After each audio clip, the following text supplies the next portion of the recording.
Okay, so back here. So we were discussing just to, we started recording. So we were discussing everything in red here. We discussed is the root morpheme. In parentheses, we have the fillers. Okay. So we have phonetic, root phone, E as a filler, tic as a suffix, con and ate as prefix and suffix, and greg as a root, biographical with two roots and two suffixes, pseudomorph as root plus root and a filler inserted in the middle. And now we are discussing the deconstruction.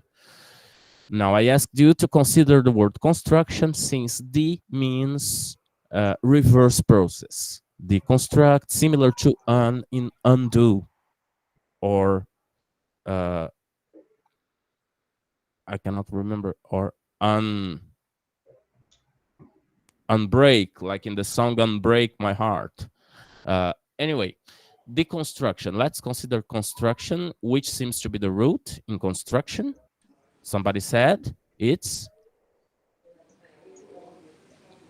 struct. How do you know that? Can you build other words out of the root or out of the supposed root structure? Struct?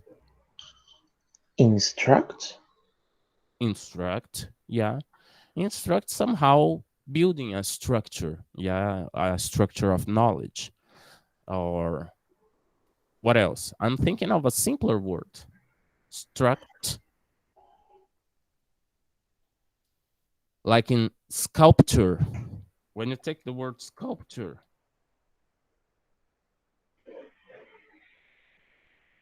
what is the root? Sculpt is the root, and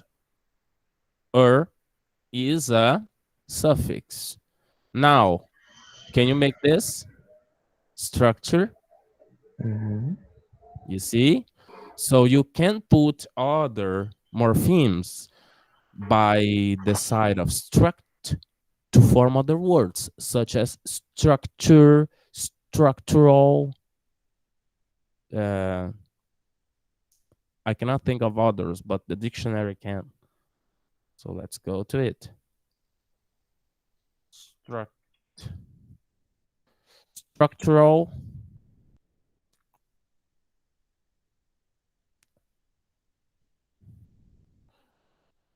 structure, structured, and so on.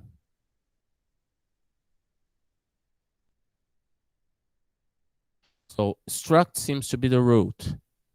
D and con are prefixes. Respectively, D means, we have discussed this, D means, To undo? yeah, reverse processes. Yeah. Con,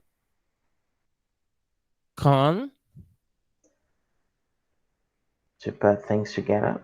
put together. Put what together? Put structures together. When you build a wall, the brick is a structure. You put bricks together and you build a bigger structure. Yeah. And yan. How do you know that yan is a suffix? Can you think of other words with yan? Action? Action. What else? Condition? Condition, information. What Mission? do all these words have in common? What word classes construct?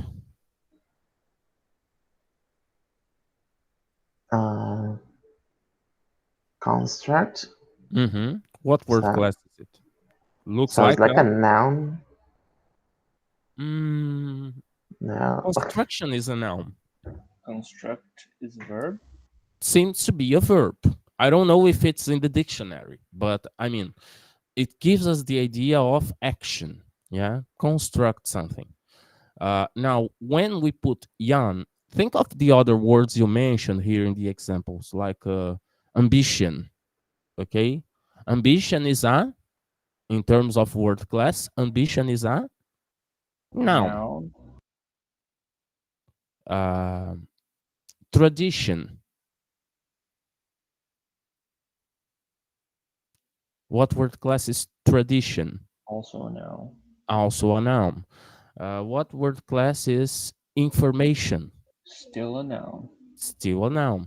So young seems to be a suffix that will give us a noun. It's what we call derivational noun forming suffix because it helps us form a noun. Do you agree with this? So, construct. I'm not telling you that the verb construct does exist. We can check it. In English, we have built, which is the I mean It does. It is. It the is the German verb. verb. But I think also construct. Construct. Yeah. And if we open the entry here, we have a verb. Now, look how nice. Construction.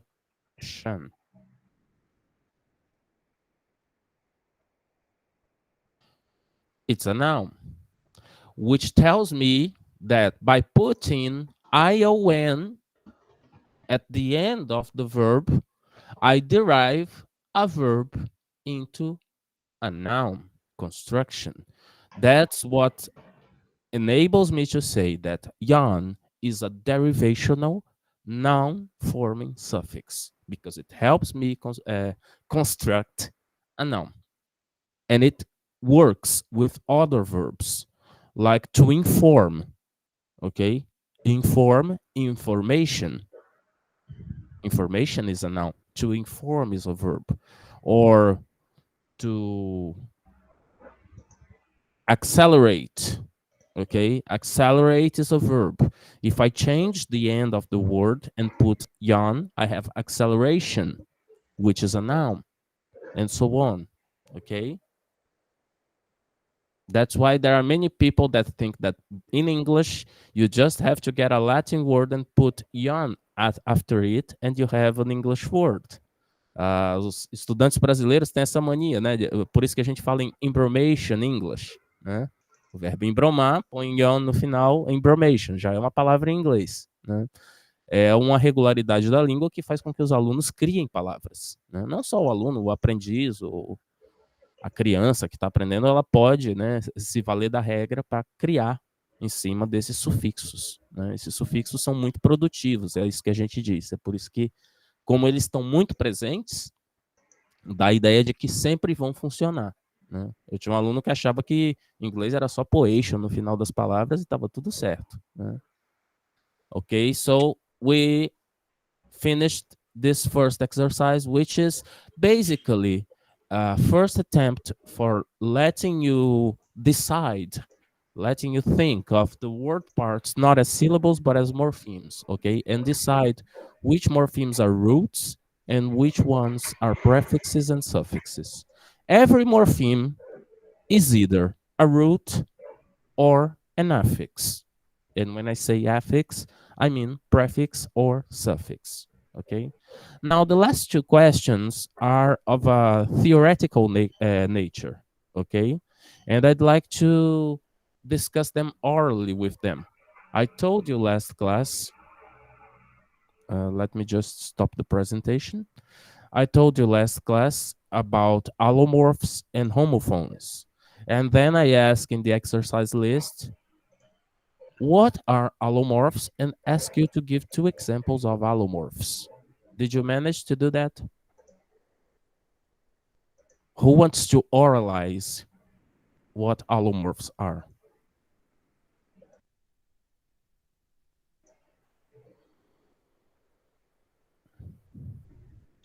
Uh, okay. So I wrote here that allomorphs are some sort of a special case of morphemes in Mm-hmm. which a unit has a variation in sound and or spelling, but they maintain the same meaning.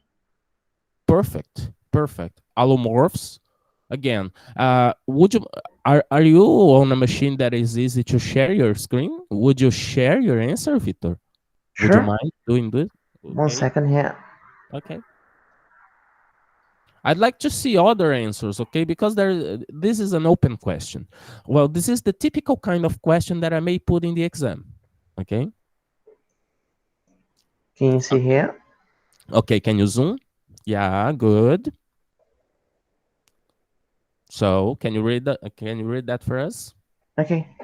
Allomorphs are a special case of morphemes in which a unit has a variation in sound and/or spelling, but they maintain the same meaning. In other words, they are sound variants of the same morpheme. Very good. And then you gave us an example in and on, and the final S. I suppose this final S, you mean the final S for plural. Yes, Yeah. they Uh, have different sounds.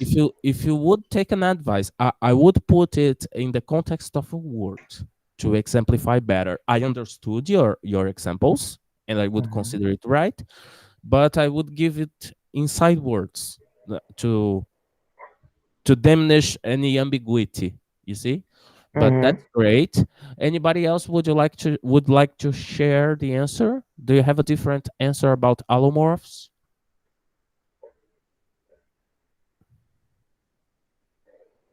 Please keep these files, okay? Because I'll ask you to submit these files as part of evaluation. Uh, any other student? Maybe Felipe, maybe Sonia or Lohani? Would you share your answers? Mm.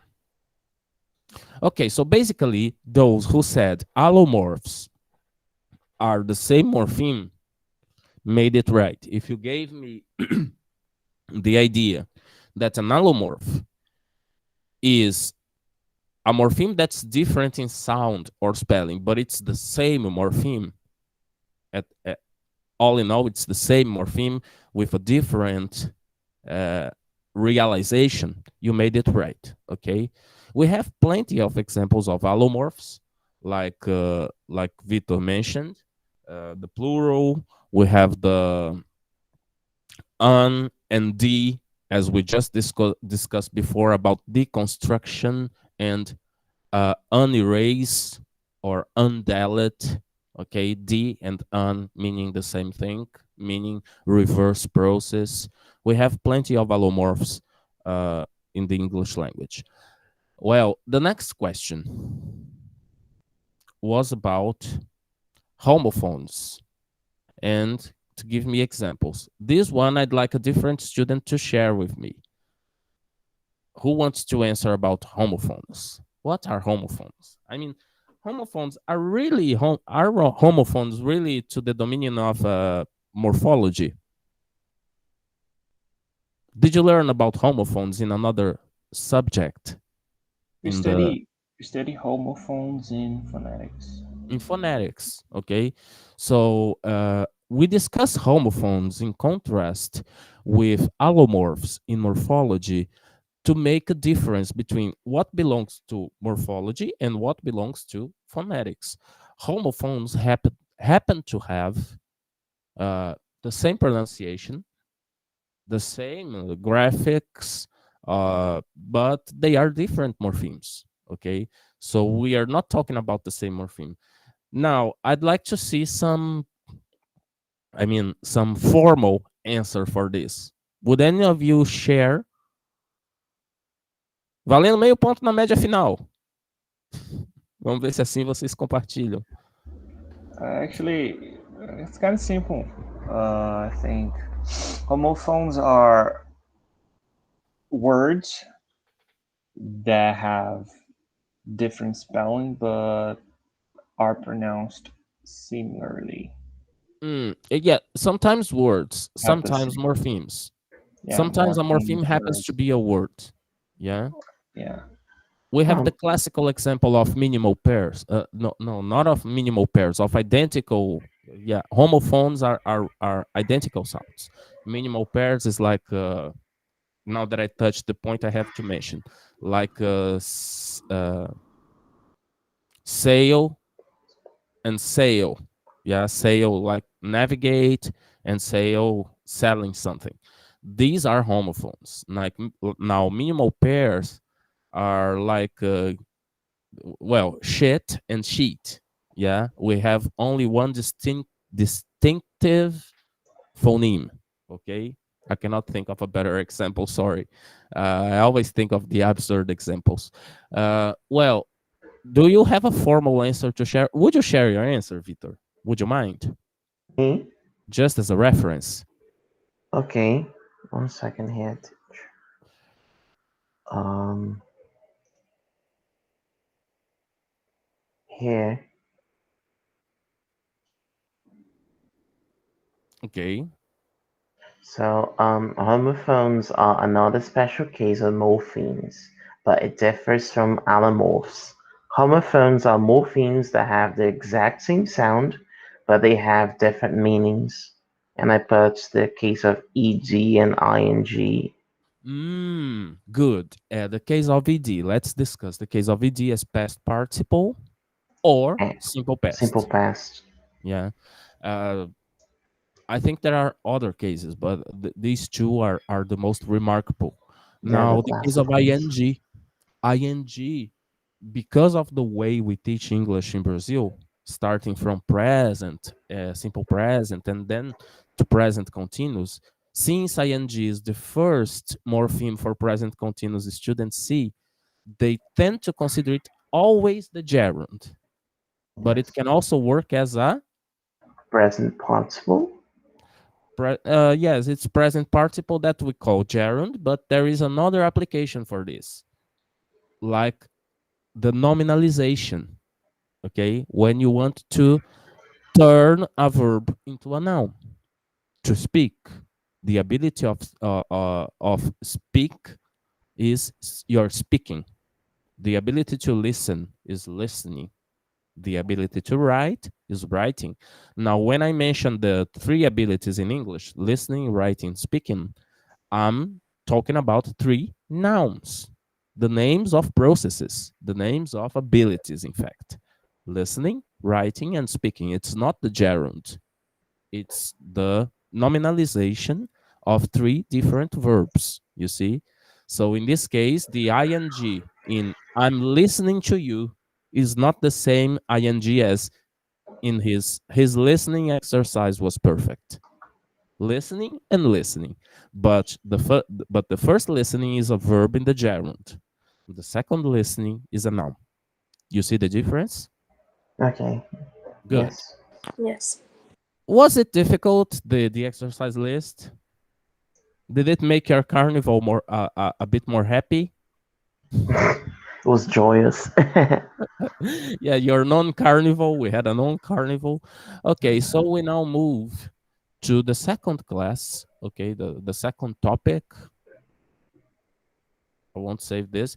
By the end of this class, I'll open a space on Siga so that you can submit these files. Okay, you can submit this sheet of this. I mean, this file, this Word file, to me, so that I can consider it as part of evaluations. Okay, like those extra points we normally give by the end of semester. Okay, uh, I'd like to check those who did it. Now, let me open here another slide. Just a moment. I think I'm not sharing this. No, not sharing it yet. One moment here.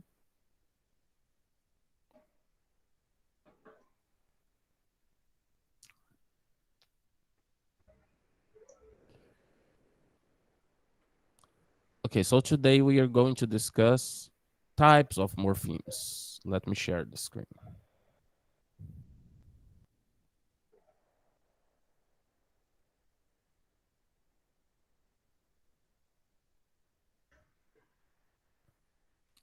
Okay, so morphemes have some types. As we saw, they can be roots, prefixes, suffixes, but can also be split into other different categories. We discussed the bound morphemes versus the free morphemes. Uh, I'd like to discuss this under the metaphor of relationships. Okay. Uh, what is the meaning of being free for you? What do you consider? If you would say I'm a free person, what does that mean? It's a philosophical question. What is the meaning of freedom for you in terms of life? Then we go to Morphemes. Not being stuck in some other people's ways. Yeah, that's it. You do not depend on anyone. You provide for yourself. You have independence. You have an independent existence, isn't it?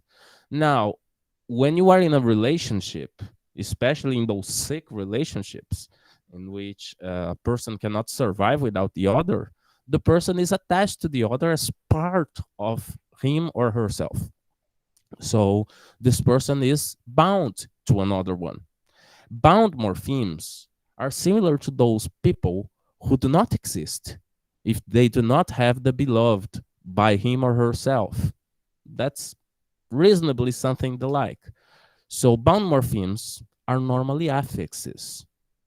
And when I say affixes, you sub-understand prefixes and suffixes. So they must be attached to the word. They must be attached to another morpheme or to another set of morphemes. And why? Because if they are not, they do not mean. They do not have an individual, an independent meaning, which means they are not in the dictionary, not as words. Okay, sometimes they are in the good dictionaries, but as prefixes or suffixes, as we saw in the Cambridge, that are like the con. Okay, they put it in the dictionary, but telling this is a prefix that means together, putting together. But con on its own does not have a meaning. Oh yes, there is the homophone of con with the con, like the pros and cons of some situation. Yeah, but it's a different con. Okay, it's not the same con as in construction. Okay, so bound morphemes can't be considered words. They can't stand alone. They do not have an independent meaning.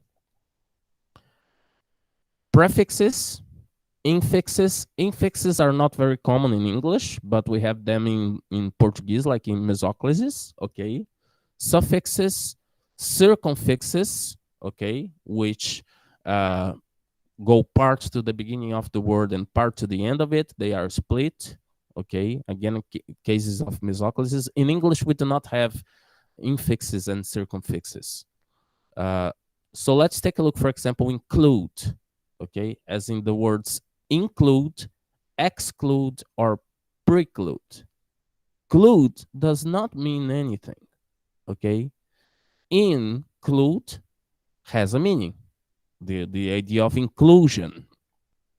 But we have to put the prefix in, which means inside. Okay, or ex, which means external, outside, or pre, which means before. So clude does not mean on its own. Clude is a case of a bound morpheme. So in this case, there is also, they may be grammatical, like the plural. Okay, the plural morpheme does not mean anything, like s or us or z does not mean anything. But when you put it beside a noun, you produce a plural. Okay, so in this case, it's a grammatical morpheme. Okay, that will give you the idea of number. Okay, but it does not mean on its own. Clude is a lexical morpheme, we say. So we have two ways of splitting morphemes that we have learned just in this slide here. Bound and free, like meaning on its own, free.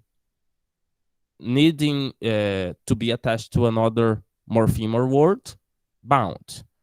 And lexical, such as clude, yeah, that has I mean, the possibility of creating new words and being grammatical, like the final S for plural that gives us just the idea of number, sometimes of gender. Lexical morphemes can also, grammatical morphemes can also give us the idea of gender, can also give us the idea of verb tense. Okay, so these are the grammatical morphemes. We'll touch this point later on.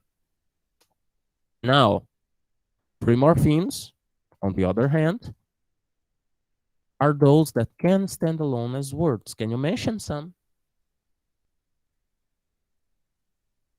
Morphemes that are at the same time morphemes and words? I could only think of in. In is a preposition. In means something. When I say it's in the drawer or it's on the desk, you clearly see the difference between in and on. Okay, so it means as a word, but in the word include is completely different from X in the word exclude. You see? So it's at the same time a morpheme and a word. Okay. More examples. Girl, system, desire, hope, act, phone, happy. All the one word morphemes. Sorry, the opposite. All the one morpheme words are free morphemes because they are words. So by definition, they are free morphemes. Okay. Now, we also have another way of splitting morphemes into categories, which is the difference between root and affix. Okay. A root morpheme is a morpheme that cannot be analyzed into smaller parts. Okay. It's the minimal unit. Okay. A morpheme that cannot be split anymore in a word. For example, cranberry, strawberry, or raspberry. Cran, straw, and rasp are the root of the word. Being a root is not necessarily the same as being a free morpheme. Okay? Cran is not a free morpheme. To have a meaning, it should be a cranberry. Straw or rasp are not free morphemes, but they are the roots, respectively, of strawberry and raspberry. Okay? Now, the word act, is it a free or a bound morpheme?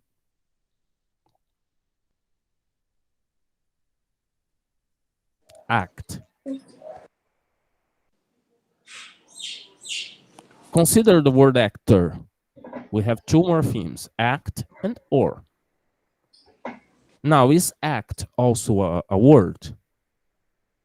Yes.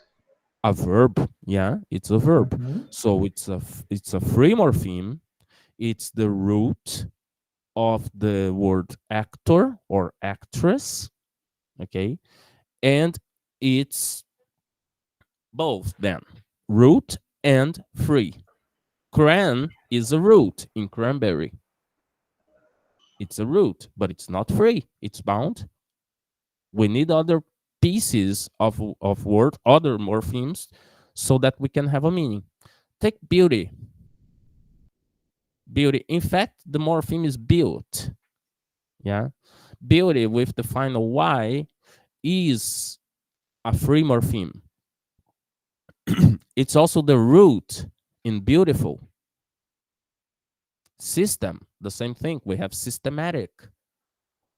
We have systems in the plural, which has two morphemes, system plus the final S. Can you derive other words out of system? Systematic. Systematic. What else?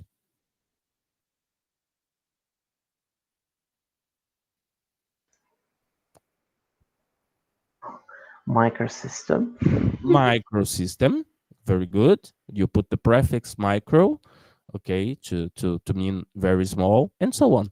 Okay, so root morphemes are the smallest unit in a word that it is also the most important for the word meaning. It's the core of word meaning, okay? Root morphemes can be free or bound. Most of them are free, okay? Not all of them. Stem morphemes are the junction of two morphemes. A stem is formed when a root morpheme is combined with an affix, okay, which can also be another root. When we have root plus root, or a root plus another morpheme, plus a prefix or a suffix, okay? It's like I showed you the example of the tree, okay? When you have two roots getting together, or a root and another morpheme getting together, that more complex unit is a stem. Other affixes can be added to a stem to form a more complex stem. So we have stem, put another affix, a more complex stem, until you have a word. A stem is in the middle of the way between a morpheme and a word. Okay, a stem is not a word necessarily, but it's not a morpheme. It's an intermediate unit, if you know what I mean. Like govern is the root, governable is a stem, and it's also a word, okay? But out of the stem governable, I can add more suffixes and form the word governability. You see? Do you get what stem means? So in relation to the word governability, governable is a stem. Govern is the root. Bow is a suffix. Okay? E and T, ill and T are other suffixes. So governable, governability is the word. Governable is the stem in relation to governability. Remember, stems are always stems in relation to words. Okay? Ungovernable is a more complex stem. We have ungovernability. Okay? So in relation to ungovernable, the word governable is a less complex stem. Ungovernable is a more complex one. Both are words, okay?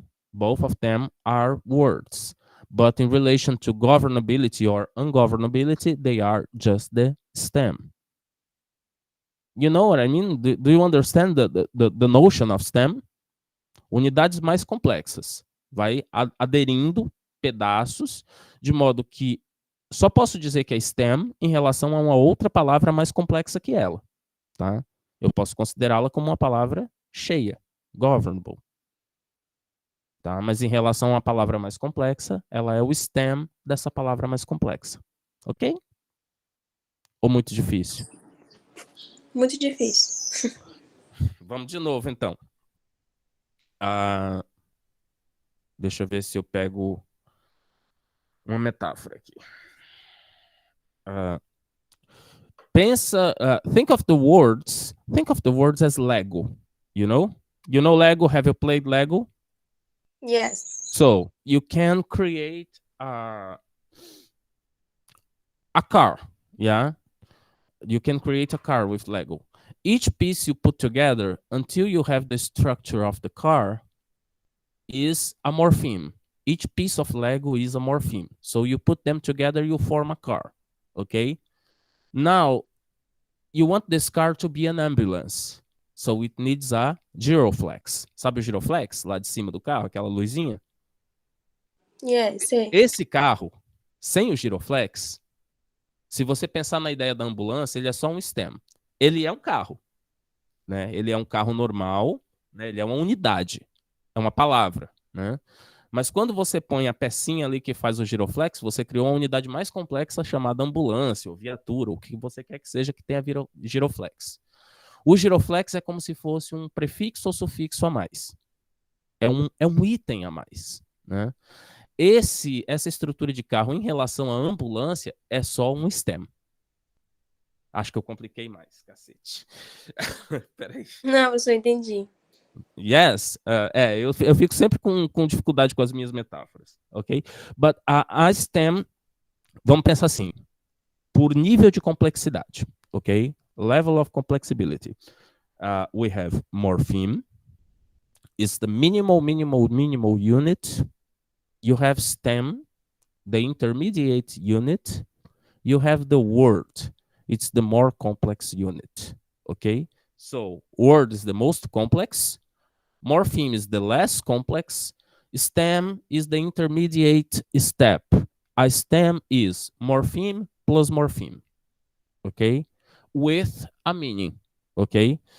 Por exemplo, governable, for example, governable has a meaning. It is a stem. Ah, professor, mas é palavra também. Sim, se você parar aí, it's a word. If you stop here, governable is a word. Okay? But in relation to governability, governable is just a stem. Is it now understood? Yes. Yes. To everyone? 5 Yeah. seconds for you to say. Okay, so let's go ahead.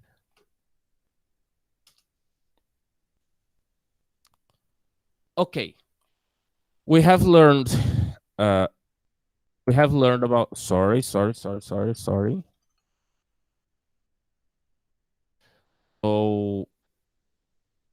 we learned about bound and free morphemes. I mean, meaning on their own or not. If they mean on their own, they're free. If they don't, they're bound. We learned about root morphemes and affixes. Okay, they are either roots or affixes. And we learned about stem morphemes, which are morphemes put together. Okay, normally a root and an affix. We are now learning about content and function morphemes. Content morphemes carry semantic content. Now, let's discuss what semantic content means. When I tell you that content morphemes bring semantic content, what do I mean by that? They have a reference, at least a reference to some meaning. What is the meaning of Lee? Happy, happily. Fortunate, fortunately. Does Lee have a semantic content? Or it's more to a grammatical, a syntactic content? Yeah, I guess I would say a synthetic. Syntactic content, like, for example, guitar and guitars. The final S is more semantic or syntactic? Synthetic. Yeah, it's syntactic, grammatical, okay, Yeah. to use a more familiar word. So there are morphemes that bring semantic content, and there are others that bring grammatical content, okay? Content morphemes carry some semantic content. For example, when I say computing, compute, the root compute brings you syntactic or grammatical content? Sorry, semantic or grammatical content? Compute. In the word computer. Vocês acham que está mais para semântica ou para gramática? Compute. Semantic? Semantic. The word visor. Visor. This thing here. A visor for a helmet. The word visor is composed of vis plus or. Vis. The morpheme vis is more semantic or syntactic?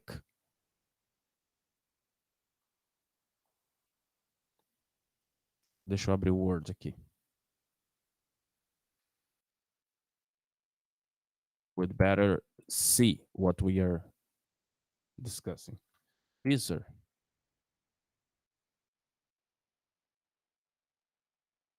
Oops.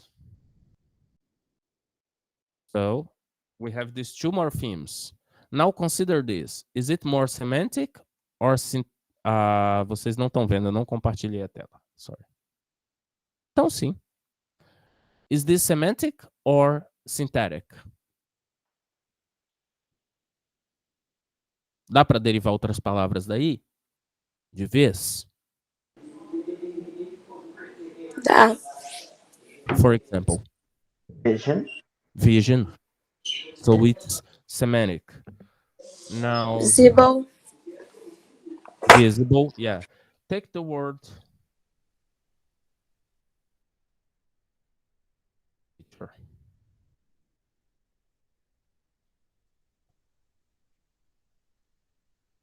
Take the morpheme teach. Semantic or grammatical?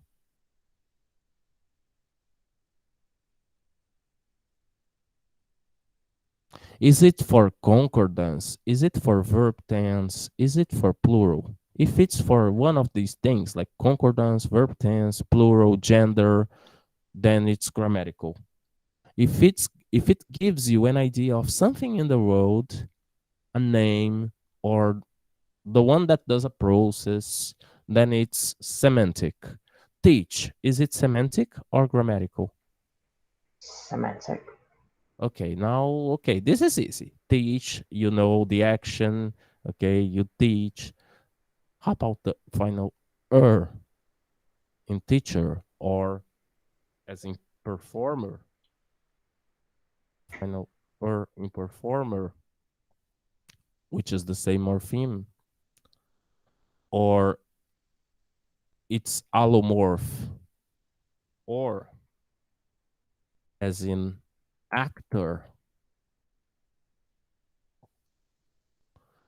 or they are allomorphs, okay? This and or, are they, is this morpheme, because this is only one morpheme, is this morpheme semantic or syntactic? Is it a content or a function morpheme? A function. Function. It's a content morpheme. It's a Is content it? morpheme. That's what I said. The one that teaches, the one that acts, the one that performs. Every time you can give a kind of name or definition for the morpheme, it is content. The one that. This is the name of this morpheme here. The one that. Okay, the one that teaches, the one that acts, the one that performs, the one that plays. So this is a content morpheme. A function morpheme is like this.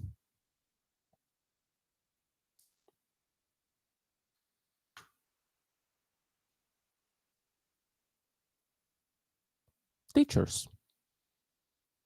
I cannot give a name to this. This is just for grammar. It's more than one. Okay, more than one. Or act.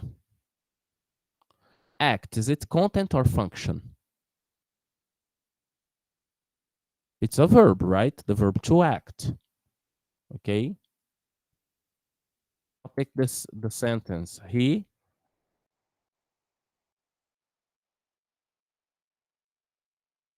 acts as a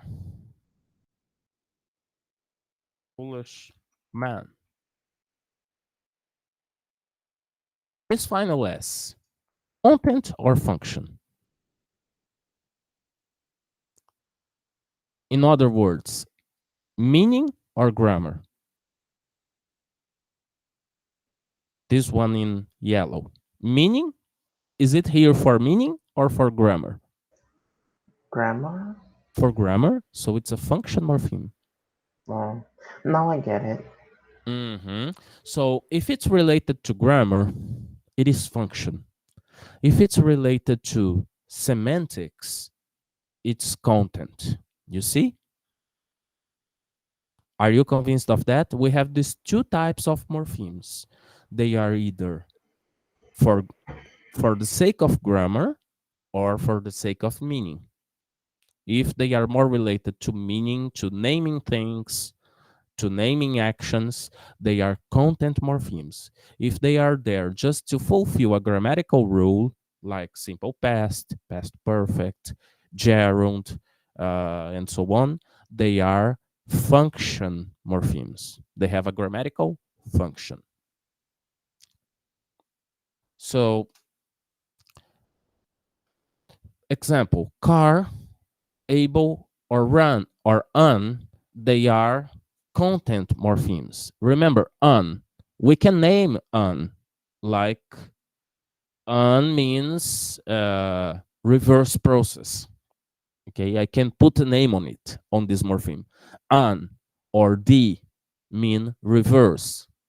This final bow here, or able, means the ability to, or the capability to.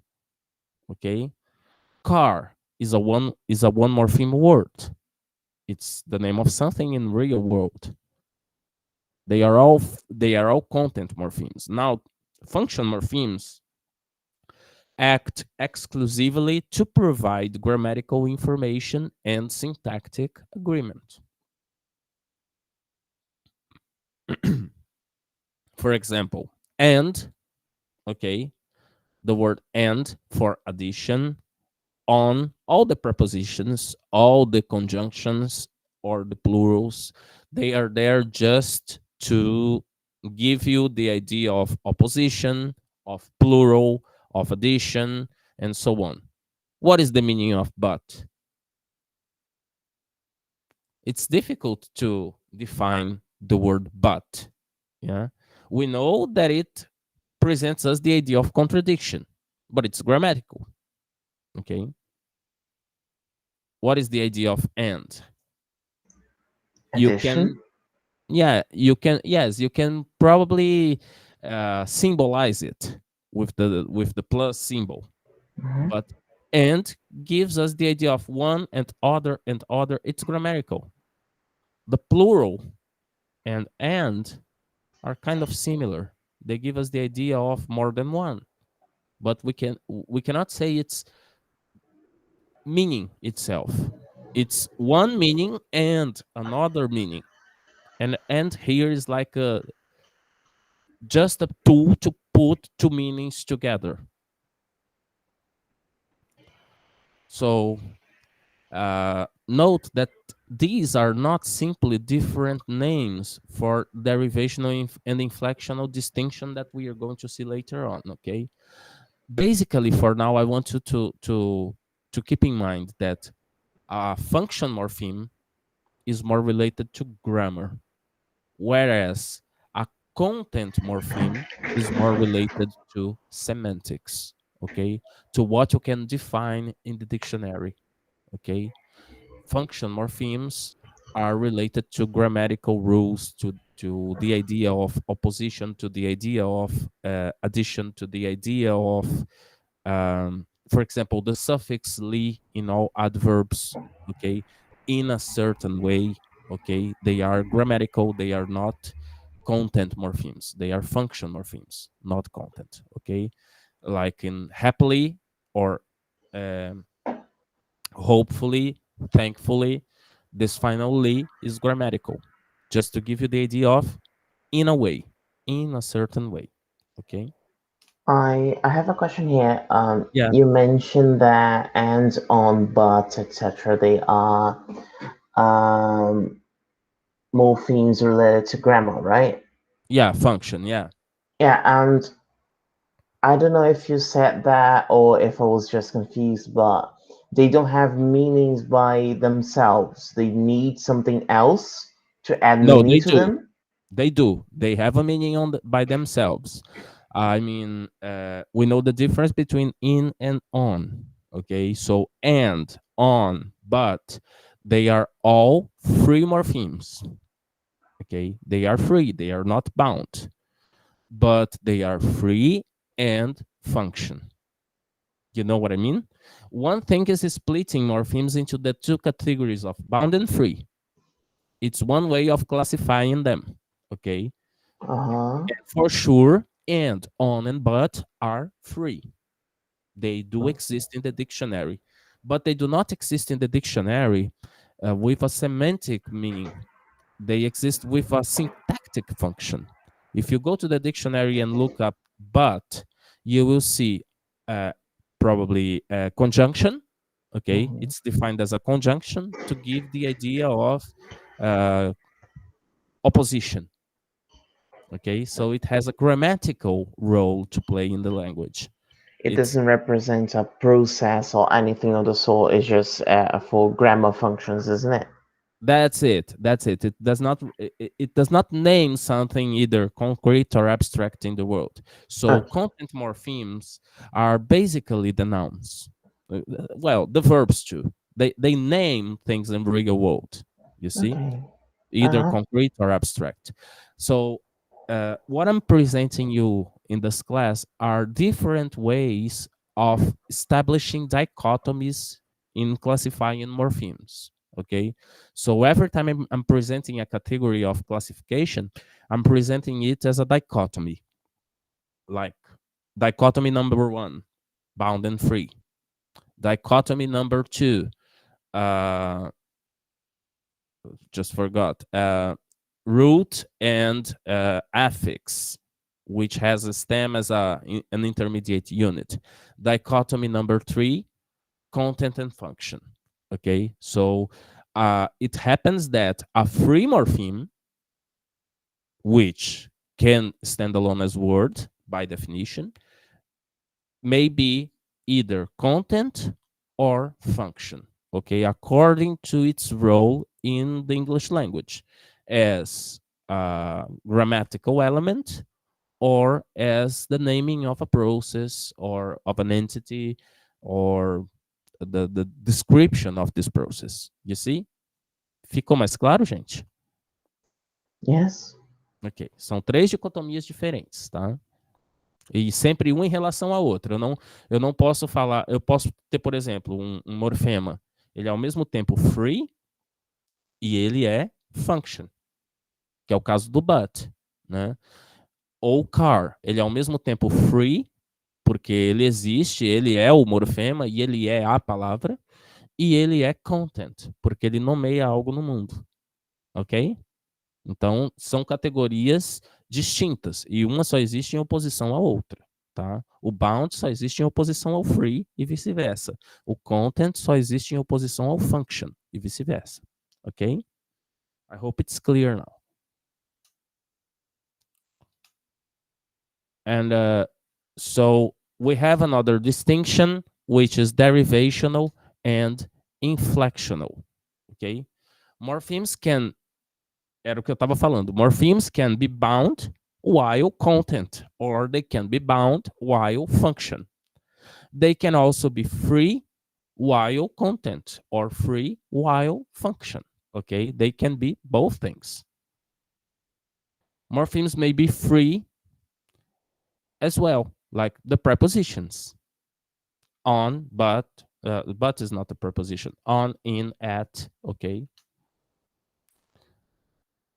Prepositions, for example, are free function morphemes. Okay, prepositions are free function morphemes. On, it's free. We know on, the meaning of on. Okay, but it's function because it's here for grammar. On the desk is different from in the drawer. Okay, so it helps grammar make its job. Okay, by next class, we'll discuss word formation, but first of all, I will start discussing inflection and derivation, okay? I will tell you about inflection and derivation, and I will present you another list of activities to decide whether a morpheme is inflectional or derivational, okay? Do you have any questions about this content here? I think if you watch the class again, I'll try to solve the problems with access.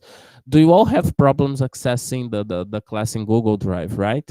It's it's not working, I think. Alguém tentou, alguém mais, parece que o Vitor tentou, foi o I, Felipe, I, I did. foi o Felipe, e tentou acessar e não conseguiu pelo Google Drive. Eu vou tentar subir no YouTube, tá, gente? I watched it on Google Drive and it was perfect. Oh, It's yeah? normal, yes. Okay, For me. I'll try to put an alternate link on YouTube, okay? Just as a solution for those who are unable to access by Google Drive because it seems to be working in some machines and not in others, okay? So by next class, we'll discuss inflection and derivation and do some exercises, okay? Do you have any questions for now? I just have to say, I do have a question actually. Would you be kind to make the slides available as well, or just the video? Oh, okay. I could make it available. I just have to share a folder on Google Drive for that. Okay, I'll be doing Mhm. it by by next class. I think it will be done. Okay, Okay. All I'll right. try Thanks. to Thanks a share a lot. folder, an updated folder. Okay, let me just take a print screen here for the attendance. Okay, so have a nice morning. Okay, see you on Tuesday. Tuesday. Okay, See bye you. bye. Bye bye. Have a nice See morning. you. Bye bye.